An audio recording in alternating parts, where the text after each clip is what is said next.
Wait. Before you run off. This is very important. In this video, you will see a washing machine that may look different from yours. However, don't worry about the look. What to look for is if you have 6 cycle lights in a row under the control knob, like this. If you do, then this repair guide will work for you. In this video we will be discussing the most sold top-load washer in the world, which is sold at Lowe's, Home Depot and other local stores. Let's get straight into it. Make sure to hit the like and subscribe button. Vertical modular washers, VMWs, are the cheapest and most sold washers worldwide. They are manufactured by Whirlpool and packaged with different brand names such as Maytag, Roper, Kenmore, Amana, Crosley and many more. VMWs have a secret diagnostic mode that can tell you what's wrong with them. This diagnostic mode makes anyone and everyone an instant washer repair pro. I will show you exactly what to do to get the washer to diagnose itself and tell you the issue. VMWs come in all different shapes, sizes, and brands.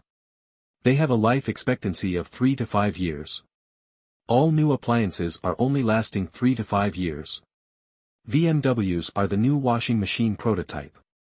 The old style washer can no longer be bought new. You will find tons of these machines without agitators. They are fading out the agitator, which is the device in the middle that washes the clothes, because it takes up too much room. VMWs are considered disposable, and most repair companies will not work on them. However, they will still charge a service fee.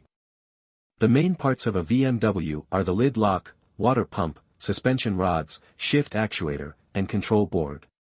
99% of repairs done on VMWs are on these 5 parts. Here are some of the main problems and related parts with VMWs. Won't drain, water pump, won't turn on, control board. No spin, shift actuator, won't open, lid lock, banging or shaking, suspension rods.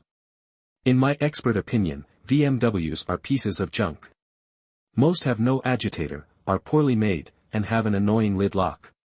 Their life expectancy has gone down to 3 to 5 years from 30 to 40 years.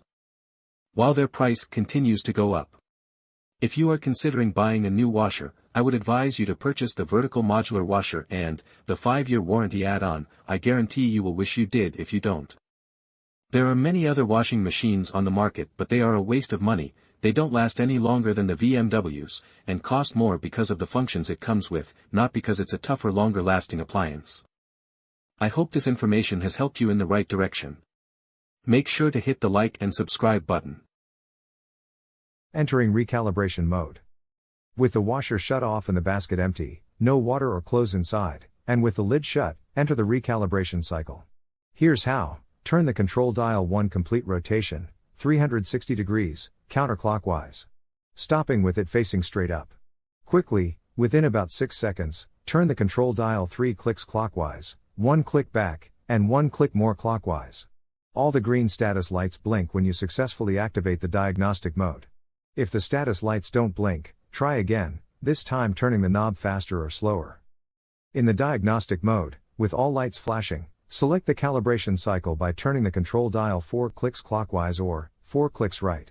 When you're on correct setting, the rinse light turns on, then you simply press start. And then it begins the calibration cycle, which runs for 2 to 3 minutes as it checks all the cycles and functions on your machine. When the calibration cycle ends, if all goes well, the lid unlocks and the washer shuts off. Now try your washer to see if that solved your issues. If not, continue to the error code video. If after 20 tries or more, and your arm feels like it's gonna fall off from trying so much, then odds are you have a bad control board. If your washer starts the recalibration but doesn't finish it, you need to pull the error codes and find out why. More. No water or clothes inside, and with the lid shut, enter the recalibration cycle. Here's how. Turn the control dial 1 complete rotation, 360 degrees, counterclockwise. Stopping with it facing straight up. Quickly, within about 6 seconds, turn the control dial 3 clicks clockwise, 1 click back, and 1 click more clockwise. All the green status lights blink when you successfully activate the diagnostic mode. If the status lights don't blink, try again, this time turning the knob faster or slower. Now, we need to retrieve the codes. Follow these steps to display the error code lights. Step 2, turn the control dial 1 click clockwise, then press the start button. Now you are reading the error codes. From here, turn the control dial one click clockwise to display the first saved error code. Just the sensing light flashes if no error code was recorded. If this is happening to you but there is still an issue, then you will need to watch our other video. The control displays up to 4 error codes. Step 3. Read the error codes. Error codes for the VMW washers have 2 parts. The first is the letter F, followed by a number, and the second is the letter E, followed by a number as well.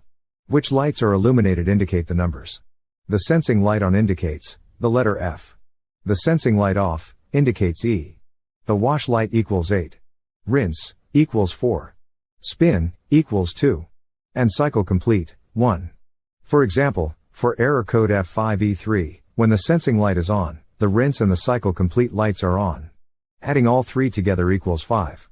This means the first part of the code is F5. Then, on the other flash of lights, the sensing light is off, but the spin and the cycle complete lights are on. Adding them together makes 3. The second part of the code would be E3. That's one code. The same error code flashes repeatedly, until you turn the dial one click clockwise, to show the next error code. Turn the dial again and see if you have any other codes. If there is no more codes, then you're done. To exit diagnostic mode, turn the washer off. Now, you have your error code. Use these images in this video to look up your error codes. Look in your washer repair manual, or just Google top load washer error code and enter the code, and it should come up no problem. Now you know the problem and what's causing your washer to not work. Now it's time to find the parts needed fast and cheap. Watch our next video for the quick tutorial on how to do this.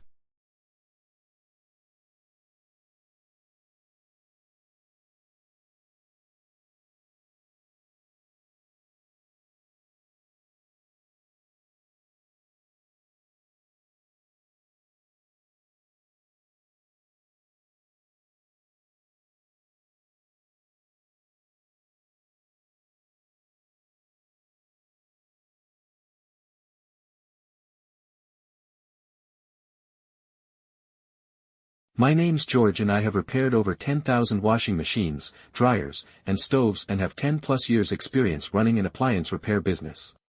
The tips, tricks and insights I'm about to share with you, you won't find anywhere else on the internet.